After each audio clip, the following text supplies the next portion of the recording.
Good morning, ladies and gentlemen. It's currently 6:30. Got an early start today. The car was having some issues the other day where I thought it was blowing out smoke at the back and oil, so I didn't think I was originally going to make it today, but I've been driving it since and it hasn't had any issues, so fingers crossed we don't blow up the Skyline, and if we do, at least we'll make good views. I was supposed to bring my drone as well today, so I could get some nice aerial shots of it, but I literally cannot find my drone. I don't know where I put it, so unfortunately we won't get massive amounts of shots. We'll just get the regular ones, but hopefully it's a good day. Hopefully I don't ride off the car, and we'll see how we go. I don't really have too many goals for today. The main one just being I want to practice just sort of transitioning from side to side in a straight line as many times as possible, just to practice sort of getting off the throttle and actually throwing the car around.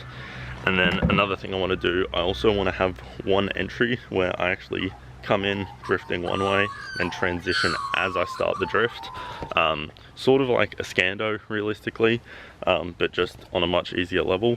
Last time I did this, I wasn't very confident or anything, so I literally just did real basic stuff, literally just handbrake turns, and that's about it. So I'm hoping this time I go a little more hard and actually sort of push myself, but not push myself so much that we end up breaking the car. G'day ladies and gentlemen, I did get a bunch of clips from yesterday, but unfortunately I was more focused on actually driving and practicing my skills, less vlogging and making a video. So although I did record all of the clips of me drifting, I didn't actually record any of me like talking to the camera. I only had 4 hours there and I wanted to make sure that I got the most out of the time. So 95% of my time was focused on literally just honing down my skills and making sure that I was actually improving. So apologies if the video isn't exactly what you'd want of me talking to the camera and being all excited about it. So what I'll do now is I'll record this part of the video and basically just talk you through the day, how it went, what I did and what was actually going through my head after each run, and sort of tell you what I was trying to sort of practice in each run.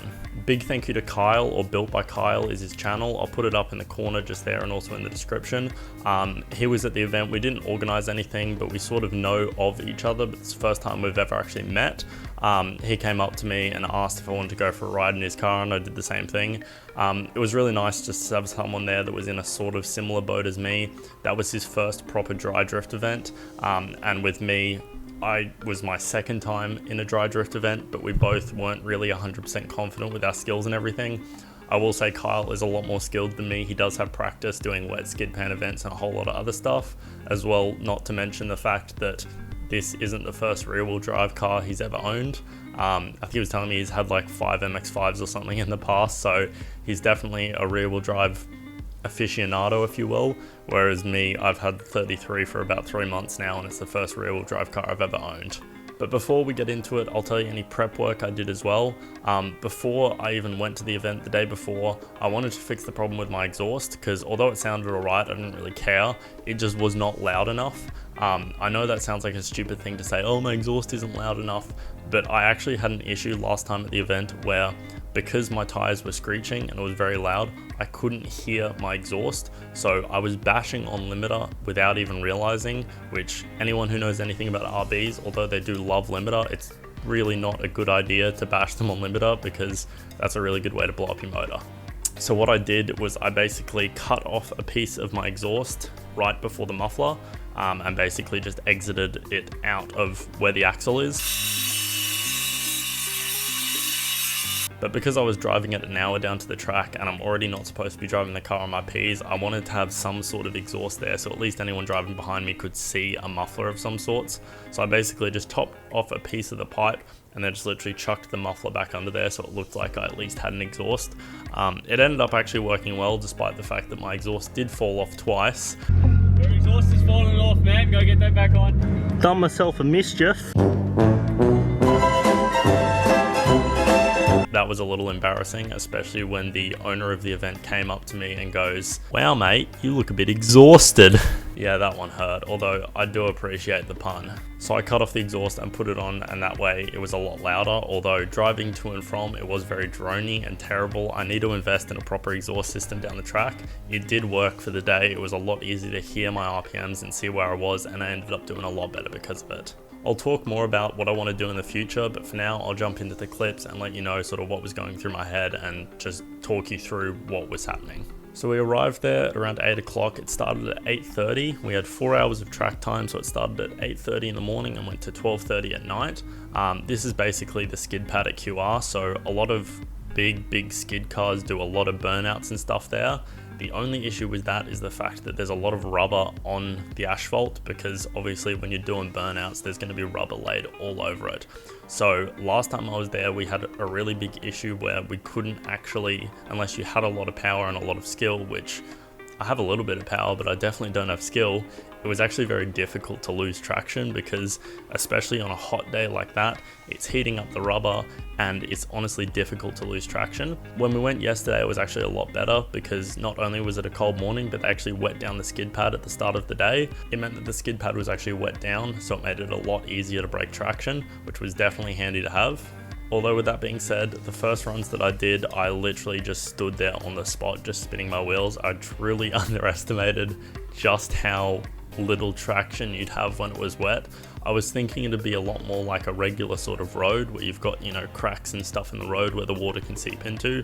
But when it's a perfectly flat track, as well as the fact that you've got rubber on top of that, when you put water on, it just creates just a perfect film of water, and it's just near impossible to grip. So I was sitting there just revving the tits out of my car, and I got my car absolutely filthy.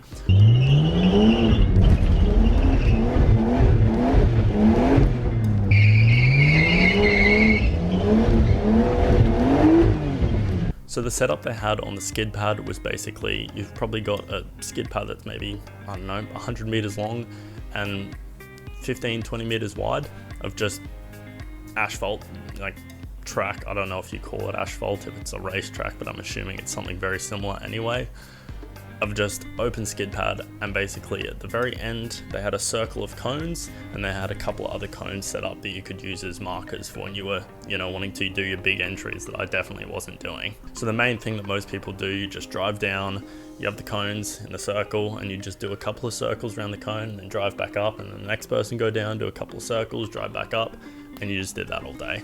The people that were more skilled, they'd start coming in, you know, 50 meters back, they'd start their first drift, transition again, transition once more, do a couple of circles, keep it going, and just keep transitioning, and they're basically drifting the whole track.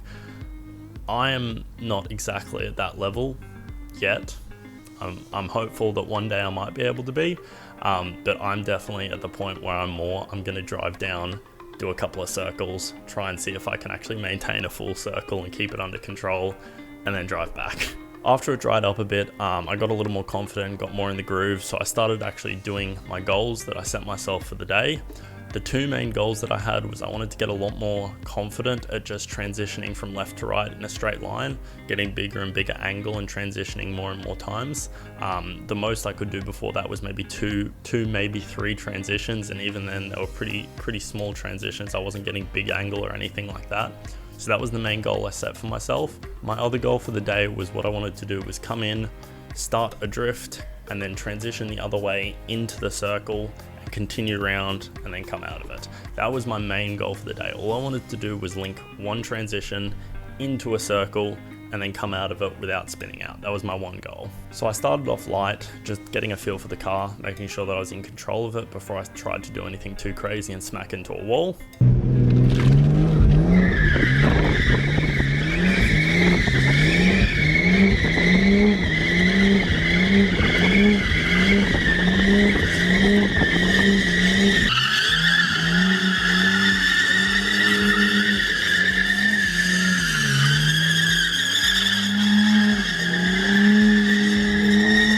From there, once I was comfortable just doing a sustained circle and felt like I was in control of the car, I tried to do the thing that was my main goal for the day, and that was basically just transitioning in a straight line, going left to right, to left to right, getting as much angle as possible and linking as many as I could.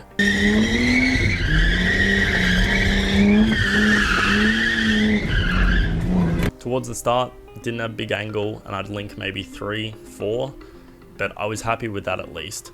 I sort of learnt how the car controlled and learnt that you can feel the braking point where it's going to start flicking back around, and that's the point where you just have to throw the wheel the other way to counter steer it and basically just keep doing that.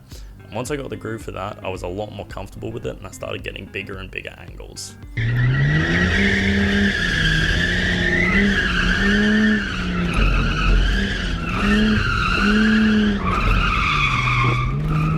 It was at this point where Kyle came up to me and asked if I wanted to go for a ride in his car, which of course I was going to say yes. Big shout out to you, man.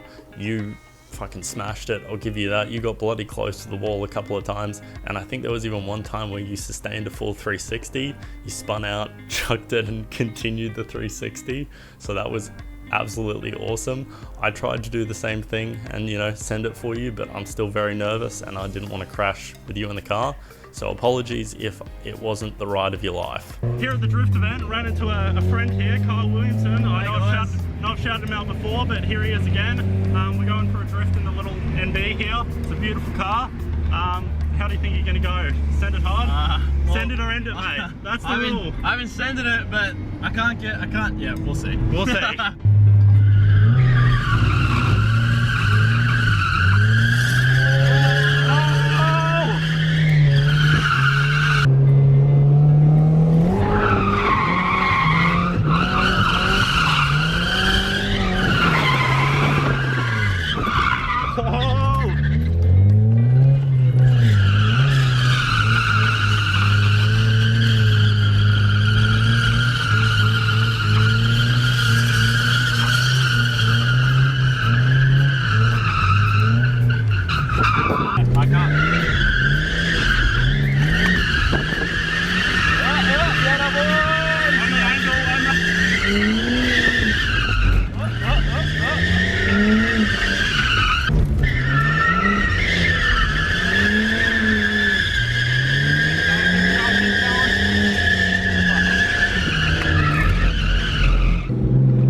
This thing just does 360s all day.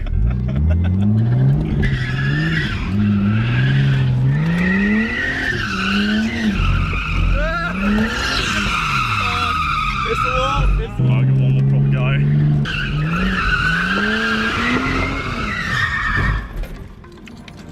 Wow. And that'll do us. With that being said, I was watching the footage and you can see Kyle is literally just smiling away, having a great time while I was driving. Meanwhile, I'm there looking like an idiot, biting my lip and trying to focus because I'm like freaking out here. I'm like, oh, there's someone in my car. I hope I don't crash. If I crash with him in the car, I'm gonna be really upset. That'll be really awkward. Thankfully, I didn't crash, although I did spin out a good 12 times. But I hope you enjoyed your ride, Kyle. Thank you very much for the opportunity. I'm sure I'll see you at some events in the future anyway, and hopefully as we both get better, we can start, you know, sending it harder and harder. Hey, maybe we'll tandem one day. We'll get there. So after I had some fun with Kyle and, you know, we're just sort of throwing it around, having fun, I decided to really hone in, okay, I'm gonna get this done. I'm gonna get this linked corner where I come in, start drifting, and I link a full circle and come out. So that was my main goal for the end of the day.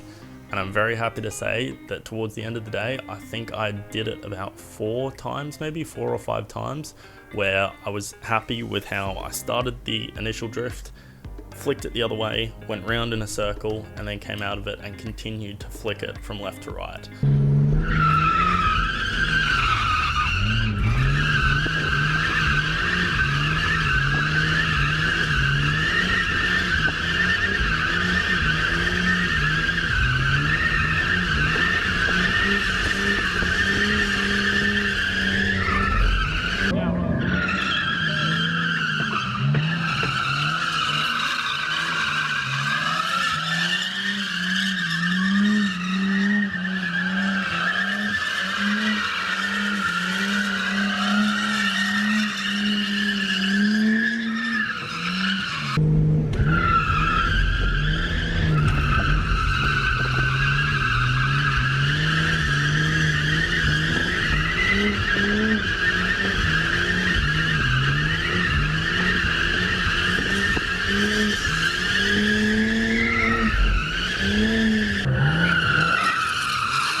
although the angle wasn't very big, especially on the initial drift where I was turning in right to flick it left to go around the circle, the initial right drift did not have much angle. It wasn't really about that, it was more just getting used to having it be unsettled as I'm coming into a corner to flick it the other way. A big issue I found I did have was just not having enough steering angle.